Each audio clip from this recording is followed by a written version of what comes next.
คณะผู้แทนนครหลวงเวียงจันทร์ได้เข้าเยี่ยมคำนับการน้ำขันสูงของประเทศเวียดนามเนื่องในโอกาสเดินทางมาเยี่ยมยามและเฮ็ดเวียกอยู่นครหลวงฮานอยเพื่อสืบต่อฮัดแน่นการร่วมมือสองฝ่าย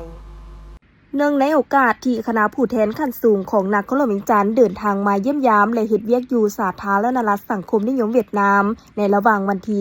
11-16 พฤษภาคม 2026 นี้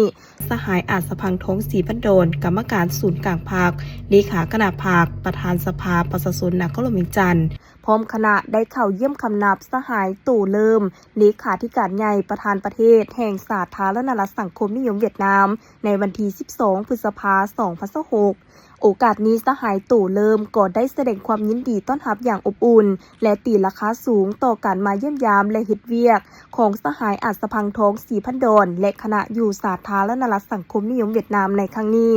ซึ่งเป็นการประกอบส่วนสำคัญในการเพิ่มพูนคูณสร้างและเสริมขยายสายพัวพันมิตรภาพที่มีมูลเชื่อความสามัคคีแบบพิเศษการร่วมมือรอบด้านและหุ้นส่วนยุทธศาสตร์ระหว่าง2พรรค2รัฐและประชาชน2ชาติลาวเวียดนามให้แน่นแฟ้นยิ่งขึ้น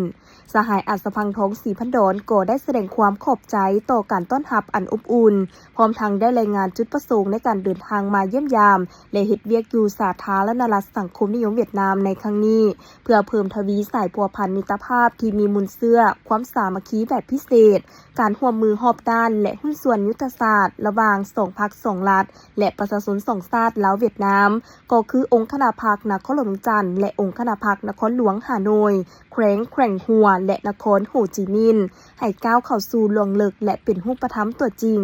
ในวันเดียวกันนี้สหายอาจสะพังทองศรีพันโดนพร้อมคณะยังได้เข้าเยี่ยมคำนับสหายฟาร์มยาตูกกรรมการกลุ่มการเมืองศูนย์กลางภาคของนายกรัฐมนตรีสาธารณรัฐสังคมนิยมเวียดนามพร้อมทั้งได้เข้าวางพวงมาลาอยู่สุสานประธานโฮจิมินห์เพื่อแสดงความเคารพและฮู้บุญคุณต่อบรรดานักรบปฏิวัติที่เสียสละเลือดเนื้อในภารกิจต่อสู้กุชาติในเมื่อก่อนก็คือคุณงามความดีของประธานโฮจิมินห์ผู้นำที่ยิ่งใหญ่ของประชาชนเวียดนาม